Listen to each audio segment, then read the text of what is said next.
Cease fire के announcement के बाद पूरे देश में गुस्सा है। लोग सेना के समर्थन में खड़े हैं और लोग कह रहे हैं कि ये बड़ा मौका था, पाकिस्तान को क्यों बख्शा गया। क्या भारत किसी दबाव में था?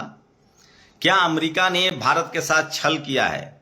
और क्या चीन की वजह से चीन पाकिस्तान के साथ पूरी तरह से खड़ा हो गया था? ये वो कुछ सवाल हैं जो सोशल मीडिया पर तैर रहे हैं। और सोचिए, एक बड़े पत्रकार हैं, उन्होंने जो खुलासा किया, यहां तक कि जो भारत के पूर्व सेना प्रमुख हैं वो लोग हैरानी जता रहे हैं। ये अखबार की कटिंग देखिए कि आखिर सीज फायर क्यों किया गया। पाकिस्तान की कोई हैसियत नहीं थी भारत के सामने खड़ी होने की। Indian army, Indian navy, Indian air force, इन लोगों ने जो प्लानिंग की थी, पाकिस्तान 2 दिन भी नहीं टिकता। लेकिन क्या पाकिस्तान के साथ चाइना खड़ा है? यह सबसे बड़ा सवाल है। एक पत्रकार है प्रभाकर मिश्रा, उन्होंने सवाल पूछा है कि चाइना पाकिस्तान के साथ खड़ा है, लेकिन भारत का कोई मित्र देश क्यों नहीं पाकिस्तान के खिलाफ खड़ा हुआ? तो क्या विदेश नीति के लिहाज से भारत की कूटनीति जो है वो फेल हो रही है? लेकिन भारत सरकार की कूटनीति तो फेल नहीं हो रही है। भारत को सबसे ज्यादा नुकसान पहुंचाने का काम किसी ने किया है तो वो है भारत की मीडिया। शुरू से पहले यह था कि भारत जो है आतंकवाद पर हमला कर रहा है। भारत पाकिस्तान पर हमला नहीं कर रहा था। पहलगाम में जो भारत के साथ हुआ, और भारत जो पिछले आजादी के समय से लगभग जो आतंकवाद झेल रहा है, जो पाकिस्तान पोषित है, भारत उस पर हमला कर रहा था। यह दुनिया भर में मैसेज था। लेकिन सोचिए, भारत की मनुवादी जातिवादी मीडिया ने अपनी नासमझी में पूरे खेल को बदल दिया। अब पहले का जमाना नहीं रहा कि आप टीवी में बोलेंगे और सिर्फ भारत के लोग देखेंगे। आप अखबार में, वेबसाइट पर छापेंगे और वो भारत के लोग देखेंगे। अब जमाना है इंटरनेट का, सोशल मीडिया का। एक्स है, ट्विटर है, यूट्यूब है, सब जगह वीडियो वायरल होती है। पूरी दुनिया को जिस तरह से भारतीय मीडिया ने, मनुवादी जातिवादी मीडिया ने, जो दिन भर हिंदू मुस्लिम फैलाता है, दिन भर भारत में सांप्रदायिकता फैलाता है, वो उसी तरह से अपने एजेंडे पर लगा हुआ था। और वो बरबोलापन में झूठ फैला रहा था कि भारत की सेना ने पाकिस्तान पर कब्जा कर लिया, कराची पर कब्जा कर लिया, लाहौर पर कब्जा कर लिया। वो लगातार ये झूठ फैलाता रहा कि भारत की सेना पाकिस्तान पर हमला कर रहा है, पाकिस्तान की सेना पर हमला कर रहा है। यहां तक खबरें फैलाई गई कि पाकिस्तान सेना के प्रमुख ने सरेंडर कर दिया है। पाकिस्तान का प्रधानमंत्री बंकर में छुप गया है। नतीजा ये हुआ कि पूरी दुनिया को यह लगने लगा कि क्या भारत पाकिस्तान पर कब्जा करना चाहता है। सोचिए, मीडिया की झूठ ने किस तरह से भारत की छवि को बट्टा लगाया है। जबकि भारत अभी तक, भारत के अगर आप ऑफिशियल वेबसाइट की देखें, खबरें देखें, सेना की ब्रीफिंग देखें, यहां तक कि एनएसए डोवाल को देखें, विदेश मंत्री को देखें, इन सब ने कहा कि नहीं, हम सिर्फ आतंकवाद से लड़ रहे हैं। पाकिस्तानी सेना हम पर हमला कर रही है, हमारे निर्दोष लोगों को मार रही है, हम अभी भी धैर्य बनाए हुए हैं, हम सिर्फ पाकिस्तान के जो आतंकवादी बंकर हैं उस पर हमला कर रहे हैं। लेकिन भारत की मीडिया ने किस तरह से झूठ फैलाया और भारत की छवि को बट्टा लगाया, और जिसके बाद दुनिया के कई देश पाकिस्तान के साथ खड़े होने लगे। चीन तो घोषित रूप से उसके साथ है। तो इसीलिए मुलायम सिंह यादव ने कहा था कि हमारी तैयारी चीन के खिलाफ होनी चाहिए। पाकिस्तान तो हमारे लिए सामने है ही नहीं। ये इस घटना से भी पता चल गया, जो कॉन्फ्लिक्ट है इसमें साफ है कि हमें चीन के खिलाफ तैयारी करनी पड़ेगी। ये सबसे बड़ा मुद्दा है और इसमें चीन की भूमिका बहुत संदिग्ध दिख रही है।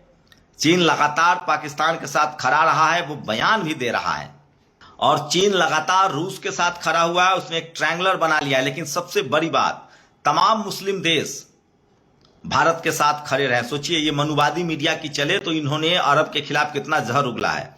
अफगानिस्तान भारत के साथ खड़ा था, ईरान भारत के साथ खड़ा था, सऊदी अरेबिया भारत के साथ खड़ा था, पूरा का पूरा मिडिल ईस्ट भारत के साथ खड़ा था। लेकिन ये भारत की जातिवादी मनुवादी मीडिया दिन भर भारतीय मुसलमानों को कटघरे में खड़ा करती है। ये जाति के नाम पर दलित, पिछड़े, किसान, आदिवासी, अल्पसंख्यकों के खिलाफ है। ये धर्म के नाम पर मुसलमानों के खिलाफ है। और इनकी बेवकूफी और बरबोलेपन ने, ये पत्रकार हैं ही नहीं, ये लोग एक गिरोह हैं, गुंडा हैं, और इसकी वजह से देश को कितना बड़ा नुकसान उठाना पड़ा है इंटरनेशनल प्लेटफॉर्म पर, आप इसका अंदाजा नहीं लगा सकते हैं। आज पूरी दुनिया में मैसेज गया, भारतीय इंडियन मीडिया को कोट किया जा रहा है। सोचिए भारत सरकार की बेवकूफी देखिए, वो हम जैसे चैनलों को टारगेट करती है जो सच बताते हैं, जो हम जानते हैं हमारा इंटरनेशनल रिलेशनशिप मजबूत होना चाहिए। हम जानते हैं कि जो भी देश हमारे मित्र राष्ट्र हैं, चाहे बिजनेस के लिहाज से, चाहे सामरिक दृष्टिकोण से, हम उनके खिलाफ नहीं बोल सकते हैं। सोचिए किस तरह से एक टेलीविजन चैनल पर आकर गला फाड़ने वाला, गाली गलौज करने वाला एक आर्या है, जो 1999 में जब युद्ध शुरू होने वाला था करगिल, उससे पहले उसने सेना से रिटायरमेंट ले लिया। वो दिन भर टेलीविजन चैनल पर, खासकर टाइम्स नाउ जो चैनल है नवभारत टाइम्स का, उसके चैनल पर उस दिन वो शख्स था जो कह रहा था कि कराची जला दो, ब्रह्मोस इस्तेमाल करो, कराची जला दो, इस्लामाबाद पर कब्जा हो गया है, इंडियन आर्मी घुस गई है। ये झूठ फैलाया गया और पूरी दुनिया को पाकिस्तान के पक्ष में खड़ा होने में पाकिस्तान को मदद मिली। और ये आदमी ईरान के साथ, ईरान के विदेश मंत्री को पिक कह रहा था। अब ईरानी एम्बेसडर ने इस पर आपत्ति जताई है, भारत सरकार ने सफाई दी है कि हमारा इससे कोई लेना देना नहीं। तो इस पूरे इस आतंक के खिलाफ इस लड़ाई में सबसे ज्यादा भारत का नुकसान जो है वो इंडियन मीडिया, मनुवादी जातिवादी मीडिया ने किया है। और ये लोग अब पत्रकार कहलाने लायक नहीं है। सिर्फ झूठ ही नहीं बोलते हैं, इनको विदेश नीति का ज्ञान नहीं है, इनको युद्ध के समय किस तरह की भाषा बोली जानी चाहिए इसका ज्ञान नहीं है, इनको यह भी नहीं पता है कि मित्र राष्ट्रों के खिलाफ नहीं बोला जाता है, इनको यह भी पता नहीं है कि भारत की सेना की जो दुनिया में साख है कि वो हमला नहीं करते हैं, वो सिर्फ अपनी रक्षा करते हैं और वो आतंकवाद के खिलाफ लड़ रहे हैं। इसको भी धूमिल किया है इन लोगों ने। उसके बाद दुनिया भर में मैसेज गया कि क्या भारत विस्तारवादी नीति के तहत काम कर रहा है, क्या भारत पाकिस्तान पर हमला कर रहा है। इसके बाद पाकिस्तान के प्रति सिंपैथी बढ़ी है, जैसे फिलिस्तीन के प्रति सिंपैथी थी, जैसे यूक्रेन के प्रति सिंपैथी है दुनिया में। उसी तरह से इंडियन मीडिया ने, खासकर जातिवादी मनुवादी मीडिया ने जिस तरह से नैरेटिव फैलाया, उसके बाद पूरी दुनिया में मैसेज गया कि क्या पाकिस्तान पीड़ित है, क्या पाकिस्तान पर भारत कब्जा करना चाहता है। और इस वजह से यह सारा खेल बिगड़ा है, नहीं तो इस बार आतंकवाद का सफाया हो जाता। उसके बाद चाइना पूरी तरह से, उन्हीं मीडिया रिपोर्ट्स के हवाले के बाद चाइना पूरी तरह से खड़ा हो गया और बयान क्या देता है कि मैं पाकिस्तान की संप्रभुता के साथ हूं। और उसके बाद उसने पूरी तैयारी रची है। मैं फिर कह रहा हूं, इंडियन मीडिया ने भारत के सेना को जिस तरह से बदनाम किया है दुनिया भर में, उनके लिए इन लोग का लाइसेंस खत्म होना चाहिए, इन पत्रकारों के खिलाफ केस चलना चाहिए और इनको सजा होनी चाहिए।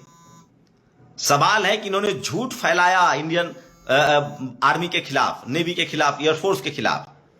भारतीय सेना सिर्फ आतंकवाद के खिलाफ कार्रवाई कर रही थी।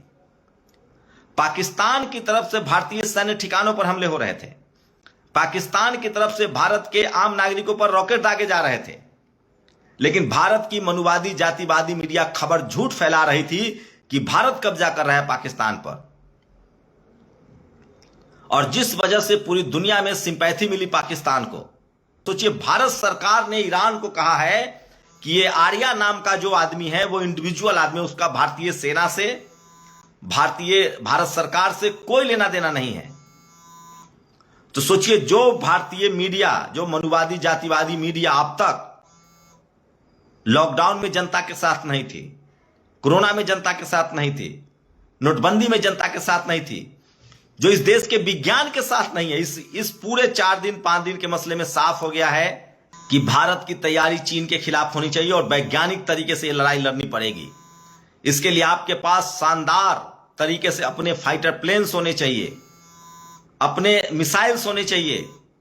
यह लड़ाई आप गोबर से नहीं जीत सकते हैं, यह लड़ाई आप धर्म के नाम पर नहीं जीत सकते हैं। यह लड़ाई पूरी तरह से वैज्ञानिक होकर आपको जीतना पड़ेगा। और आप सब जानते हैं कि इस देश में वैज्ञानिक दृष्टिकोण रखने वाले लोग कौन हैं और कौन लोग अंधविश्वास और कर्मकांड फैलाने वाले लोग हैं। कहां गया वो धीरेन्द्र शास्त्री जो दिन भर लोग की पर्चियां निकालता है, जिसका हनुमान जी से सीधे बात होती है।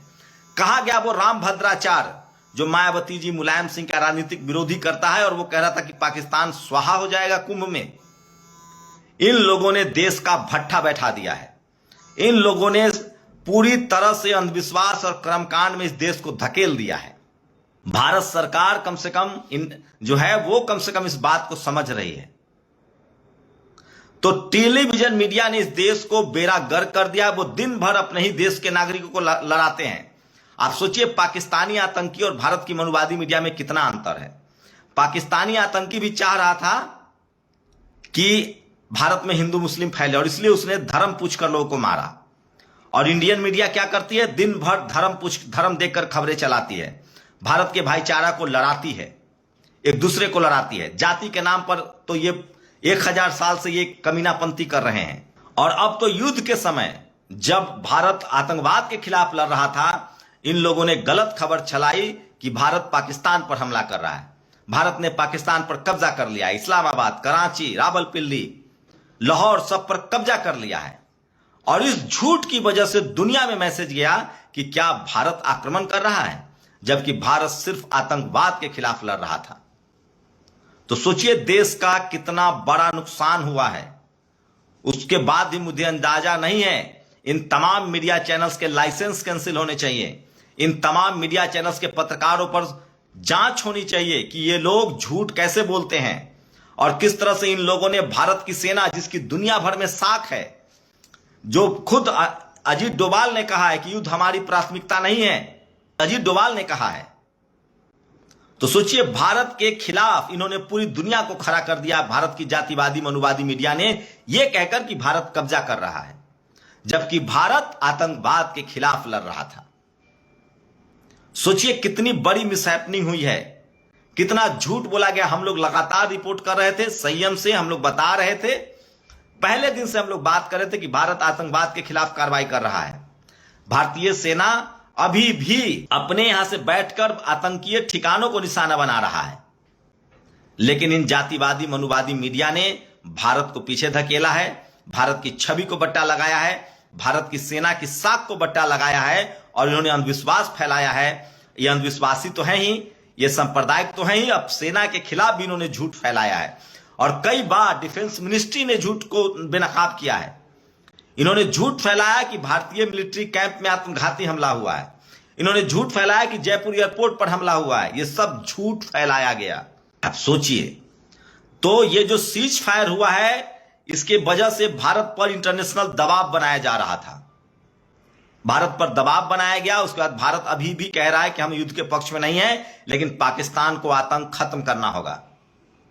लेकिन भारत की मीडिया ने सारा खेल खराब कर दिया है। और मैं फिर कह रहा हूं, प्रधानमंत्री, गृह मंत्री या रक्षा मंत्री या विदेश मंत्री से ज्यादा दोषी इस पूरे खेल में भारत की जातिवादी और मनुवादी मीडिया है। इसको बायकॉट कीजिए, इसको देखना बंद कीजिए। भारत की जातिवादी मनुवादी मीडिया ने पहले तो पार्टी के साथ थे, प्रधानमंत्री के साथ थे, और ये अब सेना के भी खिलाफ हो गए हैं। सिर्फ प्रधानमंत्री की वाहवाही के लिए इन लोगों ने झूठ फैलाया और भारत की छवि को पूरी दुनिया में बट्टा लगाया है।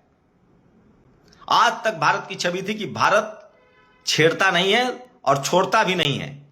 भारत हमेशा से अपने हितों की रक्षा करता है। हमारी नीति विस्तारवाद की नहीं रही है, कब्जा की नहीं रही है।